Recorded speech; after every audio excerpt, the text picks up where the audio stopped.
께서 부탁하신 말씀이라는 제목으로 함께 말씀을 나눌 때에 하나님의 크신 은혜가 우리 모두에게 임하기를 주님의 이름으로 축복합니다.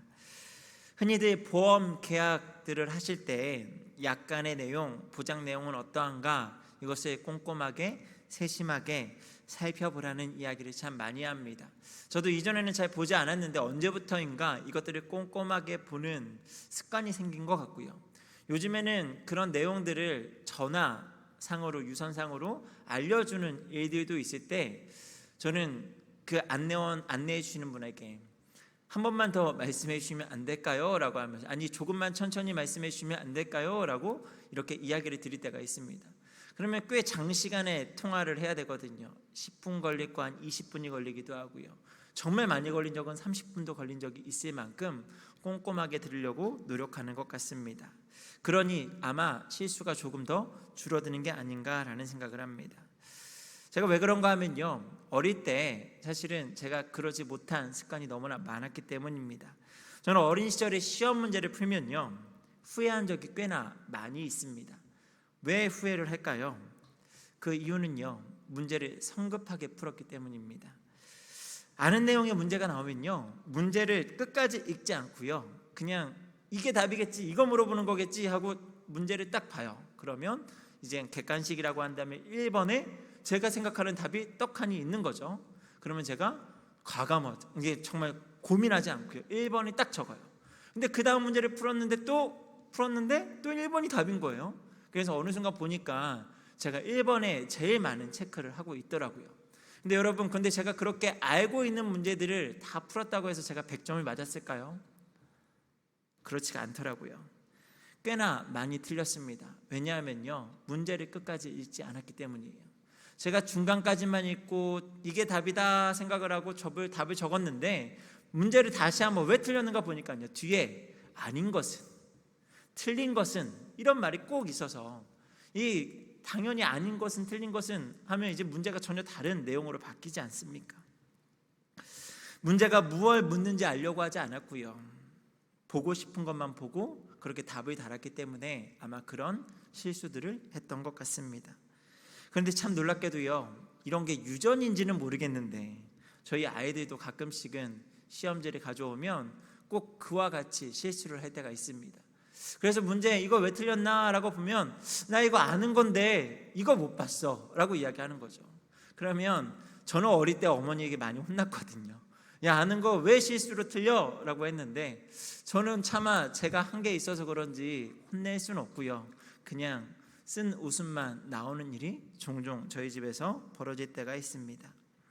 여러분, 이처럼 자기가 보려고 하는 것에만 주의를 집중하다 보면요 정말 중요한 정보를 놓칠 때가 있습니다. 이런 것을 심리학에서는요 무주의 맹시라는 단어를 씁니다. 무주의 맹시 또는 주의력 착각이라고 합니다. 우리가 성경을 읽을 때에도 그것이 더욱 확장되어서 신앙생활을 할 때에도 우리는 우리가 보고 싶은 것, 또 우리가 하고 싶은 것, 우리가 중요하다 여기는 것에만 집중할 뿐 다른 것에는 관심을 갖지 않을 때가 많이 있는 것 같습니다. 그런 어떤 습관, 그런 좋지 않은 모습이 사실 성경을 읽을 때에도 나타나지 않나라는 생각을 합니다. 내가 보고 싶은 것만 보고 마음대로 해석하면 안 되는 성경의 구절들이 꽤나 많이 있는데 우리는 문맥을 보지 않고 성경의 한 절만 딱 캡처해서 그것만 외우고 그것만 알려고 할 때가 종종 있다라는 거죠. 고린도전서 9장 27절의 말씀을 보면 이렇게 말씀을 합니다. 내가 내 몸이 처 복종하게 함은 내가 남에게 전파한 후에 자기가 도리어 버림이 될까 두려워함이로다. 예수를 믿으면 구원을 얻고 영생을 얻었으면 영원히 멸망하지 않고 어떤 일이 있어도 구원이 취소되지 않는다라는 것이 우리가 알고 있는 복음의 진리 아닌가요? 그런데 이 말씀 한 절만 보다 보면 마치 구원이 취소될 수 있을 것 같다라는 느낌을 받을 때가 있습니다. 무언가 내가 버림을 받는다? 내 구원이 취소되는 것은 아닌가? 실제로 많은 이단들이 이 말씀을 가지고 구원이 취소될 수 있다라고 이야기하기도 합니다. 그러나 바울은요, 사실 이 말씀을 기록할 때 그러한 의미로 구원이 취소될 수 있다라는 의미로 기록한 것이 아니고요, 복음을 전하는 사자로서의 사명을 온전하게 감당하지 못할까 염려하는 마음에 이와 같은 말씀을 썼다라는 것을 문맥을 통해 알 수 있습니다. 빌립보서 4장 13절도 그런 비슷한 경우인데요, 우리 빌립보서 4장 13절 말씀 한번 읽어볼까요? 시작. 내게 능력 주시는 자 안에서 내가 모든 것을 할 수 있느니라. 저 참 좋아하는 말씀이고요, 좋아했던 말씀입니다. 사실 앞뒤 보지 않고 이 한 절만 생각하면요, 우리는 능력 주시는 자 안에서 우리가 모든 것을 할 수 있는 놀라운 능력의 소유자가 됩니다. 내게 모든 것을 허락해 주시는 하나님만 함께 한다면 난 모든 것을 할 수 있어. 그러니 마치 슈퍼히어로가 될 수 있는 것 마냥 이 말씀을 해석하고요, 우리는 그런 힘을 얻을 수도 있습니다. 하지만 이 말씀을 조금 더 문맥 가운데 적용해 보고 해석해 보자면요, 실상 그러한 능력 있는 인생을 살아가는 그리스도인이 그렇지 않다라는 것을 우리에게 말씀하고 있고요, 또 우리의 실제 삶에도 그렇지 않다라는 것을 우리는 너무나 많이 보고 살아가고 있습니다. 물론 하나님께서는 능력에 제한이 없으신 전능하신 하나님이시지만, 적어도 우리가 읽은 이 말씀에 대할 때 우리가 믿고 싶은 대로 이 말씀을 읽어나갈 것이 아니라 앞뒤 말씀 본문에 맞추어서 읽다 보면 사실 바울은요, 비천에 처할 줄도 알고 풍부에 처할 줄도 안다. 또 모든 일 곧 배부름과 배고픔과 풍부와 궁핍에도 처할 줄 아는 일체의 비결을 배웠다라고 이야기하면서 사실 내게 능력 주시는 자 안에서 내가 이야기한 이 모든 것을 나는 다 감내할 수 있다라는 거예요. 그러니 때로는 부유한 자로서 살아갈 수도 있고, 나는 가난한 자로서 살아갈 수도 있다. 나는 배부른 자처럼 살아갈 수도 있고, 나는 배고픈 자와 같이 살아갈 수도 있다. 내게 능력 주시는 자 안에서 내가 모든 것을 할 수 있다라는 말이 사실은 이러한 맥락에서 더 중요한 말씀이지 않나라는 생각을 합니다. 이와 비슷하게 우리가 한 절에만 많이 집중하고 있는 말씀이 하나 있습니다. 그것이 바로 고린도후서 5장 17절, 우리가 읽었던 본문 가운데 한 절의 말씀입니다. 우리 같이 한번 말씀을 읽어볼까요? 시작. 그런즉 누구든지 그리스도 안에 있으면 지나갔으니 보라 새 것이 되었도다. 교회 안에서 참 많이 인용되어지고 암송되어지고 들려주는 말씀 중 하나이지 않을까 싶습니다. 참 은혜가 되는 말씀이죠. 그런지 누구든지 새로운 피조물이 되었다라고 이야기하면서 이전 것은 다 지나갔다. 이것이 우리에게 얼마나 존재론적인 변화에 있어서 확신을 주는 말씀일까요? 저도 개인적으로 성경을 암송할 때 이 말씀을 암송하였고, 저의 존재가 더 이상 죄로 인해 죽음에 이르게 되는 두려움에 떨지 않아도 되고, 저의 구원의 확신을 정말 온전하게 지탱해주는 그런 말씀이라 참 좋아하는 말씀이기도 합니다. 그런데 문제는요, 우리의 신앙이 이 고린도서 5장 17절에만 머물러 있을 때가 많이 있다라는 것입니다. 개인에게 있어서 개인의 구원의 문제, 존재의 변화를 증거해주는 말씀 17절은 너무너무 중요하지만 그 전후 되는 말씀들에 대해서는 사실 우리는 어떤 말씀이 있는지, 어떤 내용인지에 대해서 그렇게 큰 관심을 두고 말씀에 대하지 않는다라는 거죠. 어찌 보면 이것이 우리 신앙의 단면이고요, 그것이 우리가 가진 신앙의 병폐로 남아져 있는지도 모르겠습니다. 온 가족이 신앙생활하는 가정이 있었습니다. 하루는 엄마가 자녀의 숙제를 봐주다가 엄마 아빠를 어떻게 비유했는가 보니까 동전이라고 비유해 놓았습니다. 그래서 엄마가 아이에게 야, 너 왜 아빠하고 엄마를 동전이라고 이렇게 적어놨어? 라고 물어보니까 아이가 뭐라고 대답을 했냐면, 아빠하고 엄마는 교회에서는 참 친절하지만 집에 오면 그렇지 않기 때문에 동전의 양면처럼 한쪽은 숫자가 보이고 한쪽은 그림이 보이는 것 같아 라고 이야기를 했다라는 거죠. 여러분, 저는 이 이야기를 들으면서 정말 많은 찔림이 있었거든요. 교회에서는 꽤나 괜찮은 사람인 것처럼 웃으면서 인사를 하고 그렇게 설교를 하기도 하고 괜찮은 사람처럼 보이려고 애를 쓰지만 집에서는 저의 민낯을 다 보여줄 때가 있거든요. 저의 민낯을 제일 잘하는 사람이 누구일까요? 저희 가족들 아니겠습니까? 저희 아내, 저희 아이들은요, 아마도 아빠에 대해서 기록을 한다라고 하면 이 동전이라고 적지 않을까라는 염려가 있을 만큼 사실 우리는 그렇게 또 다른 모습을 가지고 살아갈 때가 있다라는 것입니다. 진정한 성도는 교회 안에서뿐 아니라 세상 속에서도 가정에서도 사실은 그리스도의 향기를 전하는 사람이어야 하는데 왜 그것이 안 될까? 사실 이게 참 우리의 숙제가 아닐까요? 마틴 로이드 존스 목사님은요, 많은 기독교인들이 회심에까지는 이르지만 구원으로 인한 기쁨을 누리는 것, 이것까지는 이르지만 그 이후의 삶에 대해서는 큰 관심이 없고 구원을 유지하는 정도의 신앙으로만 살려고 한다고 진단을 했습니다. 많은 사람들이요, 대부분의 기독교인들이 그렇게 구원받은 것에만 그냥 몰두하고 그것 이상 그 이하로 살지 않으려고요. 그 이하로 살면 구원이 취소될 것 같으니까 안 되고요. 그 이상으로는 살 필요가 없다라고 생각하면서 구원받은 채로만 살아가려고 한다라는 거죠. 그런데 왜 그런 것인가 라고 하니까요, 마귀의 속삭임에 넘어갔기 때문이다 라고 이야기합니다. 마귀는 우리가 얻어야 할 것을 이미 다 얻었다, 우리가 받아야 할 것을 회심할 때 다 받았다라고 속삭이는데 우리는 이에 다 걸려 넘어지더라는 것입니다. 여러분, 우리가 예수 그리스도의 십자가를 통해서 구원을 받으면 예수님으로부터 받을 걸 다 받은 존재일까요? 우리는 다 받은 것입니까? 일상에서 계속적으로 우리 만나시고자 하는 주님을 만나려고 하지 않습니다. 삶의 변화가 없습니다. 최종적으로 우리에게 주어진 사명에는 큰 관심이 없습니다. 저 역시도 오늘날 많은 성도들이 진단할 때, 때로 저의 모습을 진단할 때에 우리들은 구원의 문제, 신앙의 유익과 잘됨이 개인에게 한정되어져 있다라고 느낄 때가 참 많이 있습니다. 그나마 개인의 구원, 경건의 문제에는 관심이 있지만 그 외의 것에는 별다른 관심이 없다라는 거죠. 분명 고린도후서 5장 17절은 존재의 변화를 확인시켜주는 중요한 말씀입니다. 이전 것에 얽매이지 말고 그리스도 안에서 새로운 피조물이 된 존재임을 확인시켜주는 말씀입니다. 하지만 바울은 우리가 새로운 존재가 되었다는 것을 확인시켜주기 위해서 고린도후서 5장의 말씀을 기록하지 않았습니다.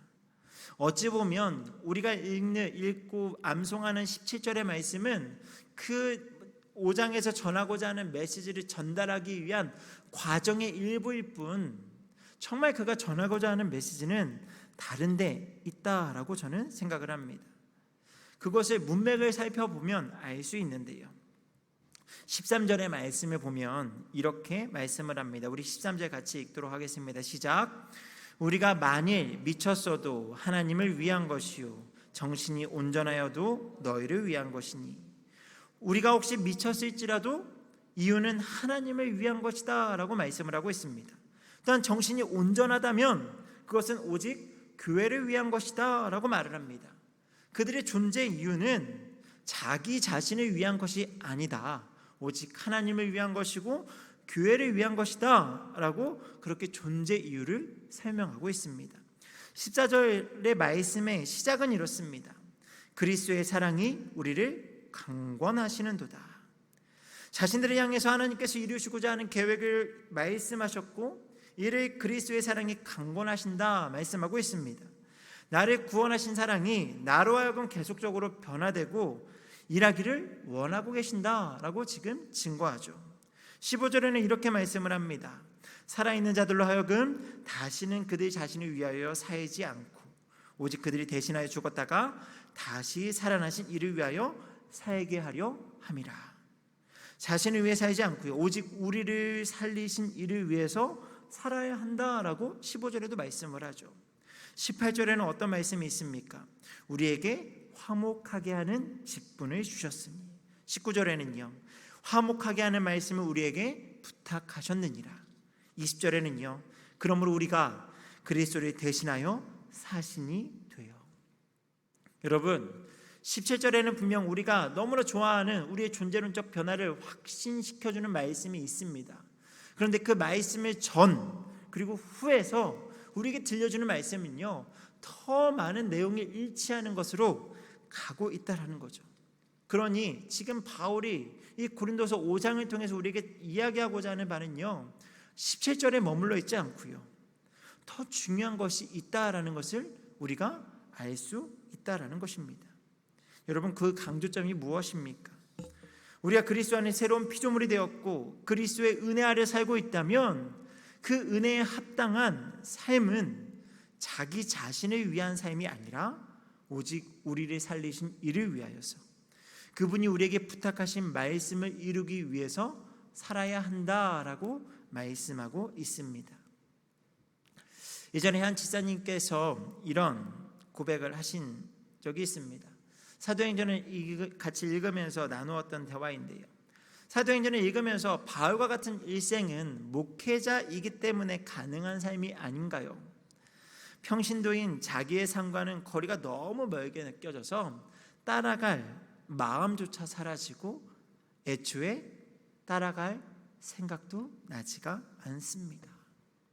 그 이야기를 할 때 너무나 솔직한 고백이어서 좀 당황하기도 했지만 그래도 솔직하게 이야기해 주신 것에 고맙다라는 이야기를 드렸습니다. 여러분 바울은 목회자와 같은 사명을 감당했기 때문에 그런 삶을 살았다라고 보는 것이 과연 맞는 생각일까요? 또한 당시의 성도들은 자신이 바울과 다른 사람이기 때문에 바울과 같이 살아갈 수가 없다라고 선을 긋고 이 지사님이 이야기한 것처럼 나는 바울처럼 살지 않을 거야 라고 적당하게 살았을까요? 말씀을 통해 만나게 된 바울은요, 목회자로 볼 수도 있지만 그보다 더 중요한 것은 하나님께서 주신 은혜에 합당한 삶을 살겠다라고 결단한 사람이었습니다. 그에게 주신 은혜 아래서 새롭게 변화된 자신의 존재에 감사하였고 하나님께 나를 변화시켜 주신 이유가 무엇인지 깨달았기 때문에 자신이 할 수 있는 전도자의 사명을 감당한 줄 믿습니다. 그렇기 때문에 바울은요 주저하지 않고 만나는 사람마다 다 자기와 같이 되기를 원한다라고 이야기를 합니다. 그것이 사도행전 26장 29절 말씀인데 우리 같이 한번 읽도록 하겠습니다. 시작. 바울이 이르되 말이 적으나 많으나 뿐만 아니라 오늘 내 말을 듣는 모든 사람도 다 이렇게 결박된 것 외에는 나와 같이 되기를 하나님께 원하나이다 하니라. 결박된 것 외에는 다 나와 같이 되기를 원한다라는 말에는 나와 같이 하나님의 은혜를 마음껏 누렸으면 좋겠고 그 은혜에 합당한 삶을 살기를 원한다라는 말입니다.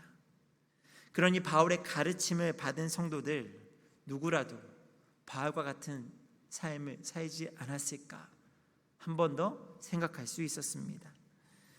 믿음의 성도 여러분, 교회의 핵심 가치는요 복음 전파이고요 복음으로 인해 믿는 자들이 영생에 이르게 하는 구원 사역일 것입니다.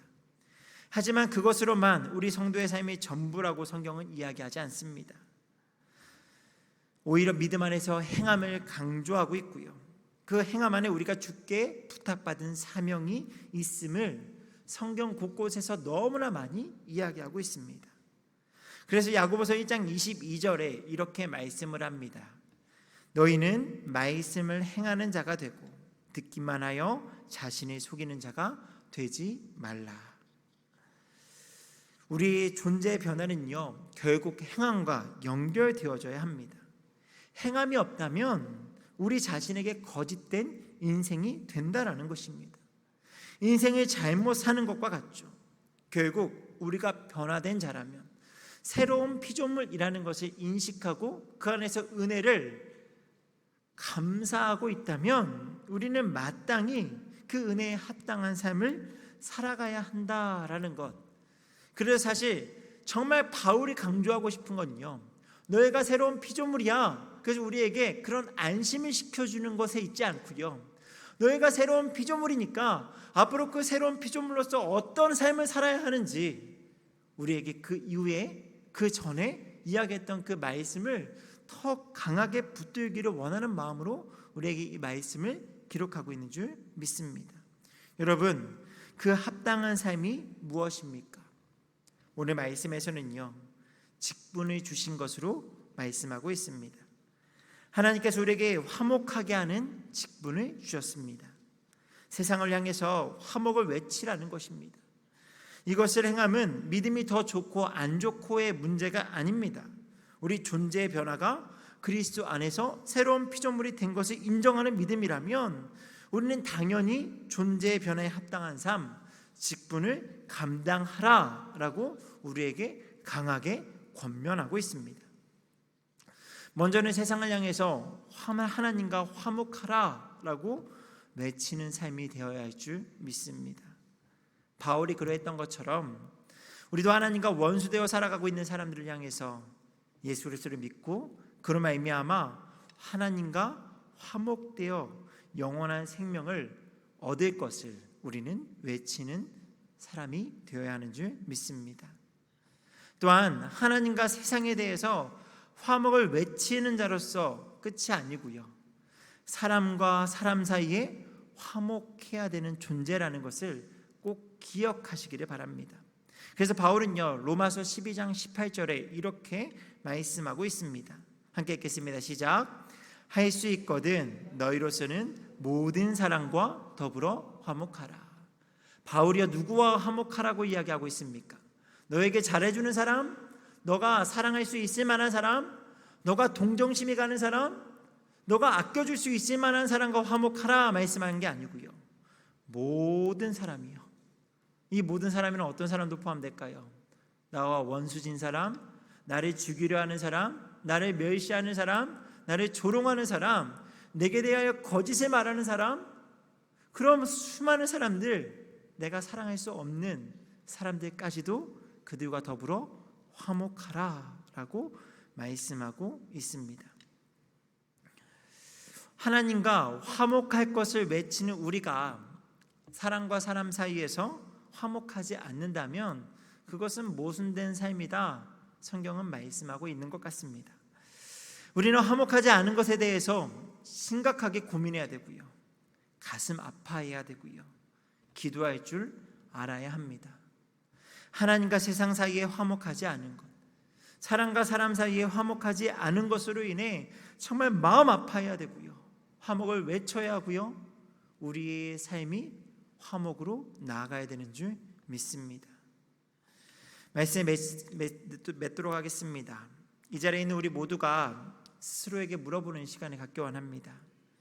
오늘 본문의 말씀의 은혜가 혹시나 17절 한 절에만 머물러 있지는 않은지요? 아니면 17절을 전후로 해서 주께서 부탁하신 말씀이 내 삶의 이유가 되고 내 삶의 목적이 되고 있으십니까? 주님께서는요, 죽어있던 우리를 향해서 새롭게 변화시켜 주셔서 영원한 생명에 이르게 하셨고요, 자녀 삼아 주신 줄 믿습니다.